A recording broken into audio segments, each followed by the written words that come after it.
Thank you all for coming. I'm here to give you more details about the officer-involved shooting that occurred on Thursday at 1807 West Slaughter Lane. Again, this investigation is ongoing, and this information is preliminary, and I hope you all respect that. Though this was difficult and a tragic incident for everyone involved, I want to say to Mr. Howard's, the deceased family, that we know that his life mattered to you. We know that he was loved.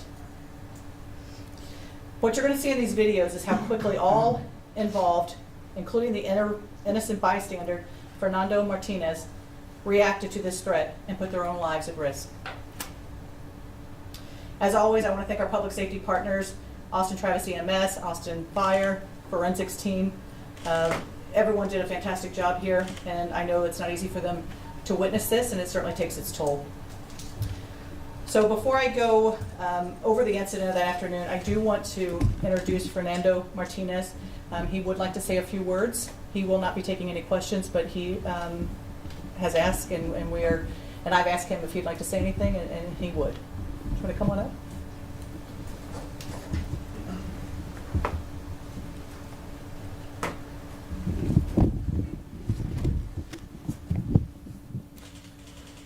Thank you everyone for being here and providing support. I want to thank the Lord above. I want to thank my family that has been with me through this time.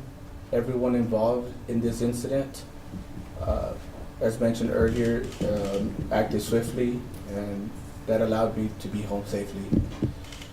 I also would like to thank our customer base that has provided tremendous support. We are also thankful for the community. The community has overall provided support. Thank you for your contributions. Thank you for your overall support. It's very much appreciated during this time. It's given me the strength to move forward. So thank you for that. Thank you all. God bless. Thank you for that. Your actions were extremely heroic. Okay, so the narrative. In early August, APD burglary detectives identified a subject named Raymond Lee Howard, who was born in 1992. And over the course of this month, Mr. Howard committed multiple offenses, including residential burglaries and home invasion.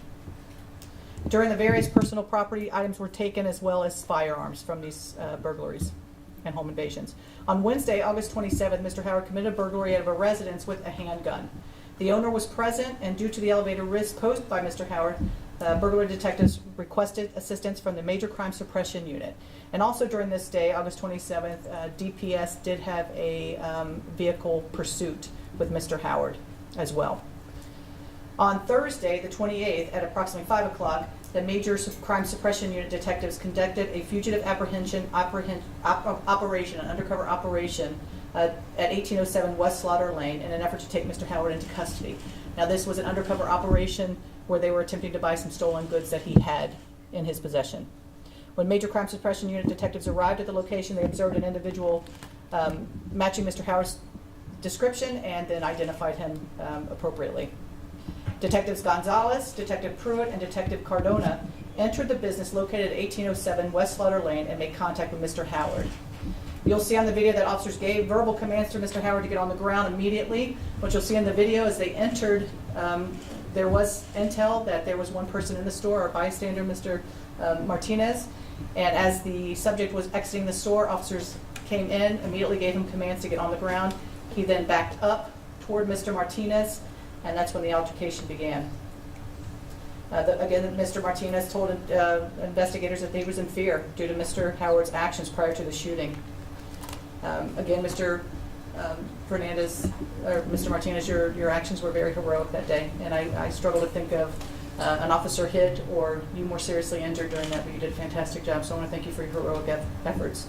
But despite these verbal commands, Mr. Howard failed to comply, raised his handgun, and discharged at least one round.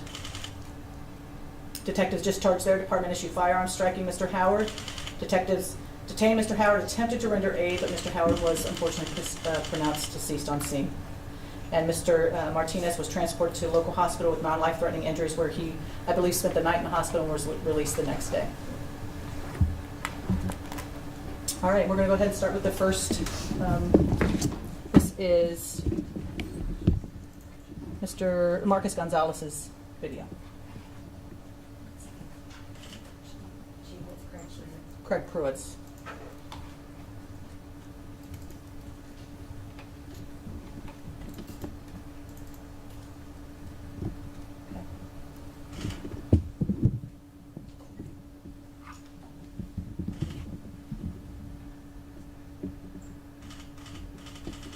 We have sound.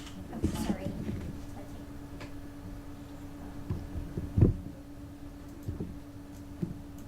On the ground! On the ground! I want you to do! Get on the ground! Get on the ground! Pause. So before this, you can see at that point, he drops a phone. He's about 10 yards from the front door when officers initially entered the store. They immediately tell him they've got police written across their vests. They tell him, Austin Police, get on the ground. He immediately goes back toward Mr. Martinez. He drops his phone, this is his phone here, pulls the gun from his back right side of his waistband. On the ground! You gotta At do this it! point, You he goes gotta again. So Mr. Martinez takes him into a hold and does a takedown of him. Again, at this point, he's pulled that gun right by him. And you could hear the first firing that goes off is the shot that came from his gun. Go ahead. Back out! Back out! Let him go! Shots taken, shots fired, suspect down. So at this point, Mr. Martinez is officers are pulling him away from the subject and to render aid to Mr. Martinez as well. Okay, that's the end of that video. Yep, go ahead and just slow down.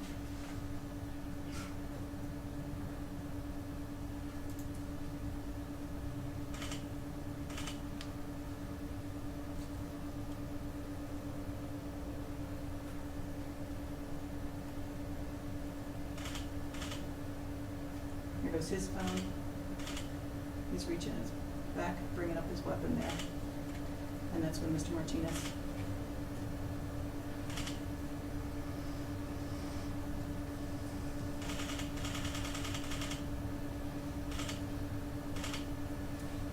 It is about this point when his gun discharges.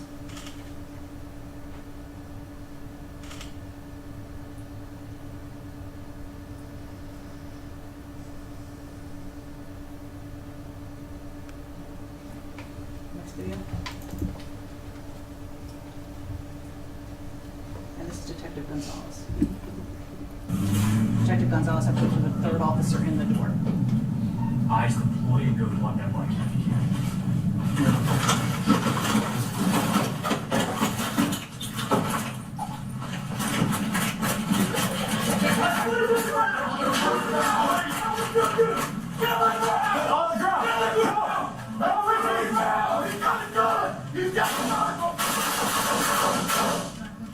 Back up! Back up!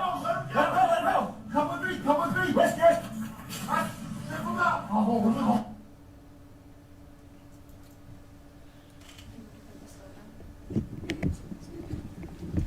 Yeah.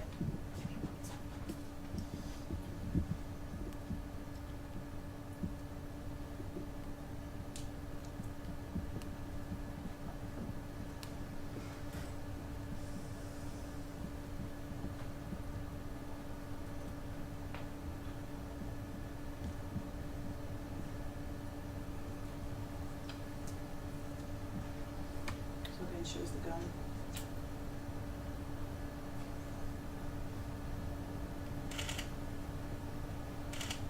Okay. I think now we're gonna play the 911 call.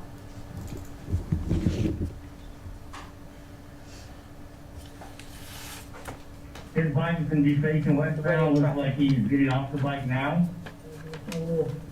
He's eastbound towards the, walking eastbound towards the, was rolling into the, he walked into the block that bike in again.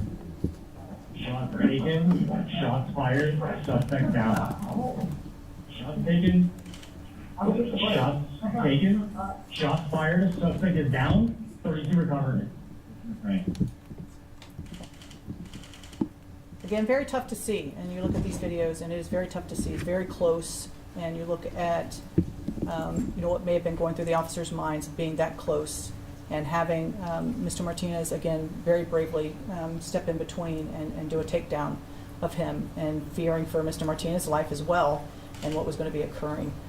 So again, I just want to say thank you to Mr. Martinez. And then the officers who discharged their department-issued firearm had the following years in service. Detective Marcus Gonzalez, 8 years.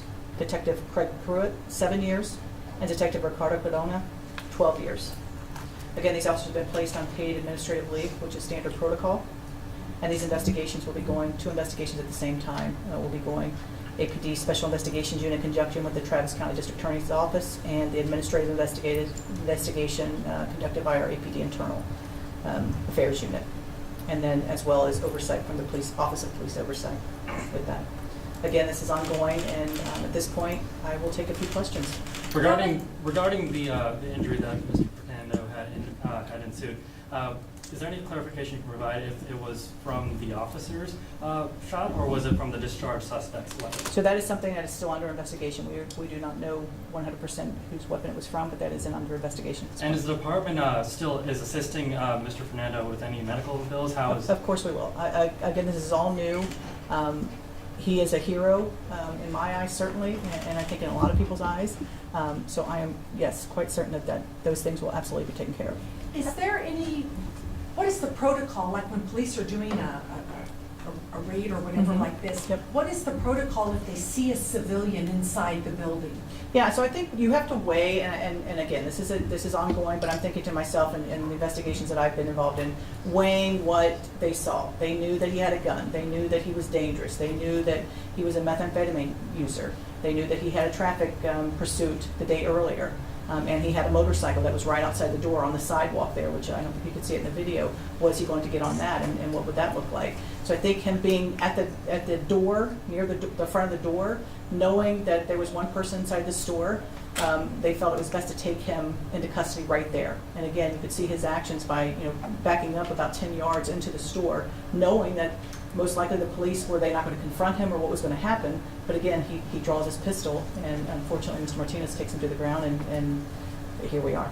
When it comes to the burglaries that he was connected to, can you say where it happened and how many of the burglaries and home invasions did he get investigated for? I don't know that we've got it broke down for the number. I know that it happened in South Austin, and I believe a couple in Buda as well were being investigated from him. Do we have his arrest, what he was arrested for? That's the location. So this is the subject. He had been arrested or convicted. He had several other arrests, but he was convicted here of burglary of a vehicle, burglary of a habitation. I believe he served about 8 years in prison for that burglary, and then just possession of marijuana. But as far as what the breakdown was, we'll have to get that for you.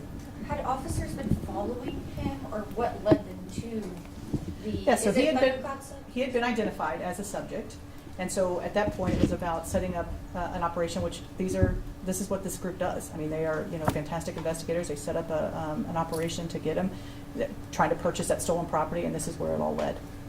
Purchasing it, phone, like how? I don't know if they want us to release right now what he was selling. Yeah.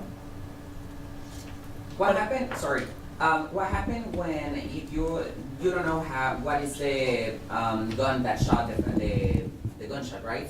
Mm-hmm. What happened if the officer was the person that shot the person? What is the process, or just I don't know if it's in specific on this case, but in another one, what is like the process? Yeah, I think when you're looking, you got to look at the process and what the investigation is. But certainly, from my perspective, the officers were, they're thinking an innocent person. He's put himself at risk here by taking him down. And the first goal was he's got a gun. He already fired one shot from that. It was to take that threat out. And so, unfortunately, if it was our bullet, then we'll have to accept that, and we'll learn from it as we move forward. But that's absolutely possible, for sure. And what county were those convictions in? I don't know. We'll have to get that for you. Yeah. We'll take one last question. Regarding Mr. Howard, was he potentially linked to anybody else, or is he acting alone? It appears at this point he was acting alone. Thank you all for coming. Again, very difficult to watch, but I do hope that everyone can recognize Mr. Martinez for the hero that he is. And again, it is, when you think about what could have been here, it can be a lot more tragic than what it already was. So thank you all for coming.